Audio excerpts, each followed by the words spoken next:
São 4 vitórias seguidas, né, Vini Moura? Isso é um dado incontestável. Mas é um otimismo baseado em realidade. Né? Mas acho que não é só o resultadismo. Não. A gente está analisando questão do desempenho Sabe que também, nessa entrevista, Vini, não sei se tu lembra, mas tem um momento que o Roger, ele chega a dizer que o jogo foi uma das melhores atuações de equipes que eu treinei. Eu acho que ali ele não estava falando do jogo em si, porque ele já fez ótimas partidas. Quando ele assume o Grêmio, tem partidas assim incríveis. Não é porque o time recupera dentro do jogo? Não, é porque recupera dentro do jogo e porque ela está num contexto de um cenário em que ele assumiu. Eu duvido que o Roger tenha assumido diante de um cenário tão ruim assim. Era muito turbulento. Porque quando ele assume o Grêmio lá, que era o Filipão brigando... Não tava bom também. Não tava tão assim, sabe? O Filipão... Mas era muito mais no início do campeonato. Mas o Inter, ele tinha jogadores lesionados, muitos. Jogadores que estavam saindo, muitos. A torcida desesperançada, desalento, não ia para o estádio. Tinha um déficit ali de pontos, enfim. E ele tem um cenário difícil para reverter. E ele, pessoalmente, a bronca da torcida do Grêmio, a bronca da torcida do Juventude, colorados desconfiados. Então, acho que ele colocou esse jogo num cenário dele. O Inter tem um componente pior do que naquele episódio do Grêmio. O Roger assume sendo eliminado, né? Ele é eliminado na segunda partida dele como técnico. Aquele jogo contra o São Lourenço já é ele, né? Não, ele pega uma herança. Rosário Central. Ele pega uma herança. Sim, que ele empata e perde nos pênaltis. Ele pega uma herança muito complicada de arrumar. E a gente vê ali jogadores que nem o Gabriel Carvalho, o próprio Gustavo Prado, que, enfim, o Munari não achou tão bem, mas eu achei ele muito bem no jogo, sim. E até o Felipe Oliveira, que foi o dirigente da base do Inter até então, ele teve no Sem Filtro na sexta-feira. E ele comentou um negócio que eu particularmente não sabia. O Gustavo Prado, na verdade, fez a base toda como um jogador centralizado, um camisa 10. Ele nunca foi um jogador de ponta. Ele chega no Inter nessa condição. E ele faz toda a fase dele no profissional do Inter, no time principal, ele faz pela ponta. Ele não fez até hoje um jogo na posição que ele fez a base dele, que ele se sente, né, melhor. Então eu valorizo também esses pontos assim que ele apresentou no jogo de hoje contra o São Paulo, porque ele foi um jogador que conseguiu render naquela posição num jogo fora de casa. E tem outra, né, Vini? Morumbi, São Paulo. O Gabriel Carvalho, ele tá alguns pontos acima, tecnicamente, do que o Gustavo Prado. Sim, ele é mais jogador. É razoável que o Gabriel Carvalho ele tenha explodido mais rapidamente. Assim. O Gustavo Prado vai demorar um pouco mais, porque eles são jogadores diferentes, de prateleiras diferentes. Acho que aí teve uma ideia correta em relação ao Gustavo Prado. Ele não tem... É difícil falar porque é um jovem, assim, mas ele não tem qualidade técnica para ser o 10 de um clube grande. Série A. Ele veio da Ferroviária, no Inter ele não tem. E aí conseguiu se encontrar ele um espaço no lado do campo, porque ele tem velocidade, ele tem um bom drible. Pelo lado do campo, né, um lugar menos congestionado, com um espaço mais de força do que de habilidade, ele pode render bem. Eu não sei se ele vai chegar a ser titular do Inter, mas ele pode se tornar uma boa opção para decorrer de jogos, para não faltar alguém. Até o crescimento técnico dele, Cristiano, eu gosto tecnicamente dele, mas ele é menos que o Gabriel Carvalho, por exemplo. O Carvalho é de turma o Carvalho é turma para time médio para grande de Europa. Não, é que a gente está falando de jogadores que não chegaram ainda nem perto dos 20 anos. O nível de crescimento deles dependerá do quanto se empenhem nos quesitos onde eles não são tão fortes. Para o Gabriel, por exemplo, o Gabriel Carvalho claramente precisa aprimorar chute a gol.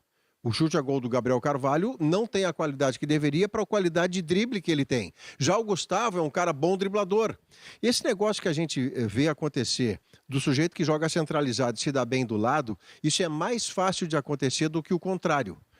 É mais fácil você imaginar o Gustavo ou o Gabriel, que são de dentro, funcionário do lado, do que pensar no Wesley, que é do lado, virar um jogador centralizado de qualidade. Porque geralmente o cara do lado precisa do campo. Ele precisa da extensão, da velocidade, o drible dele é mais longo. E o sujeito que joga por dentro já tem o driblezinho do tijolo. Quando ele for para o lado, ele vai continuar jogando bom futebol, supostamente. É o que está acontecendo com o Gustavo, está acontecendo com o Gabriel Carvalho. Deixa eu pedir pro pessoal rodar um vídeo aqui pra gente de uma questão triste do jogo do Inter hoje, né? Que foi a lesão do mercado, né? E o Bruno Flores, nosso repórter da Rádio Gaúcha, ele pegou a imagem do mercado saindo, ó. Muleta saindo, né, do estádio, enfim. Vai ser avaliado melhor, enfim, que tipo de lesão foi, uma mas imagem a preocupação forte é grande, né, Diogo? Porque não tem contato, não é uma falta. Ele vai chegar para fazer uma contenção ali numa jogada para um jogador do ele rouba a bola no campo de tá ataque. E aí imediatamente ele sente a perna esquerda e ele cai no chão e coloca a mão. Eu acho que eles querem que eu é o ponto. Você escreveu a coluna? Ou é o Já ponto? escrevi. Não, é o Já ponto, é o escreveu? ponto. é o Tá ponto. devendo a coluna, Diogo? Não, já tá escrito. Tá devendo algo pra Não tá alguém. devendo Diogo. nada em casa também. Tá Não, vendo? inclusive chama 20 de setembro o título da coluna. É um telemarketing que tá cobrado. Eu aprendi com o Maurício. Atrasada aí. Eu aprendi com o Maurício. Vou botar um O pouco, Maurício vem com o tênis e eu boto aqui, entendeu? A gente fica falando mais de mim. Essa é uma tática de marketing, entendeu? Mas agora nem me lembro mais o que eu tava falando. Mas que eu era tava falando brilhante. aqui. Sobre É. a lesão do mercado. A Era lesão a do lesão do mercado. mercado que E a gente aí tava tu vê comentando, ali, imediatamente ele coloca a mão no joelho e ele fica assim consternado. E aí é impressionante a cena, Vini, CCD, porque os jogadores vão todos nele, os do São Paulo também. E quando ele vai pro banco, o banco inteiro vai nesse jogador, vai no mercado, dá um abraço, pergunta para ele. Ele, assim, é o cara cancheiro que já sabe.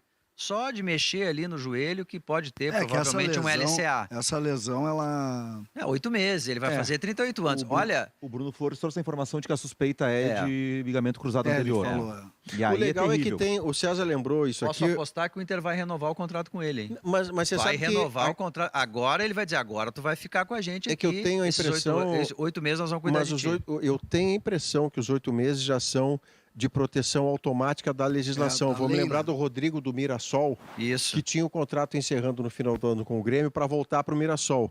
Um mês antes ele se machuca e fica 8 meses se recuperando e automaticamente ele permanece Renova. no Grêmio empregado pelo Grêmio, isso. renovado com o Grêmio. Traga para o mercado e me acredito que é a mesma coisa, Diogo. Pode ser. Não precisa renovar Ou por até um o ano Inter ou dois, renova ó. por mais, sei lá. É, aí é vontade do porque clube. claramente sim, mas é é que eu uma acho que liderança no essa vestiário. lembrança, Claramente. Maurício, a gente falou sobre isso também.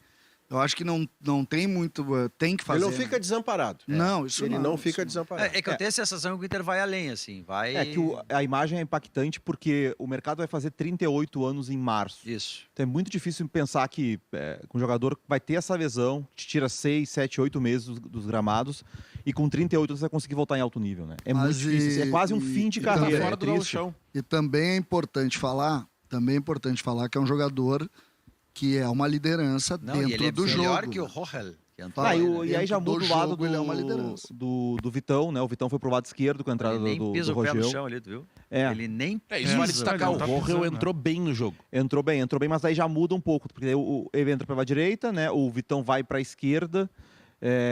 O Inter tem o Clayton Sampaio contratado, que ainda nem estreou, assim, mas perde nessa questão, porque por exemplo, quando o Inter enfrentar, esse foi o jogo, a gente tá vendo a posse, né? Foi um jogo que o São Paulo teve mais a bola, e aí a gente vê a diferença, porque o Grêmio teve menos a bola, finalizando menos da metade que o Flamengo, né? Está com os dados na tela ali. Ó. O Inter teve 39% de posse de bola contra 61%, daí finalizações O dobro. 14-7. O Inter teve o dobro de finalizações.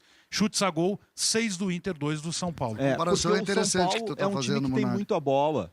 O São Paulo Só pra gente se organizar, a gente tem mais um minuto antes do Hora Certa na Gaúcha pra gente... esse número porque Fazer a troca. o jogo do Inter foi esse, de pressionar o São Paulo, roubar, acelerar e finalizar rápido. Então não foi um jogo diferente do Grêmio. O Grêmio, o Flamengo tinha a bola, trocava passes e ficava com a bola. O São Paulo não conseguia trocar muitos passes porque o Inter conseguia roubar, só que o Inter atacava de maneira rápida, o Inter resolvia rápido os lances.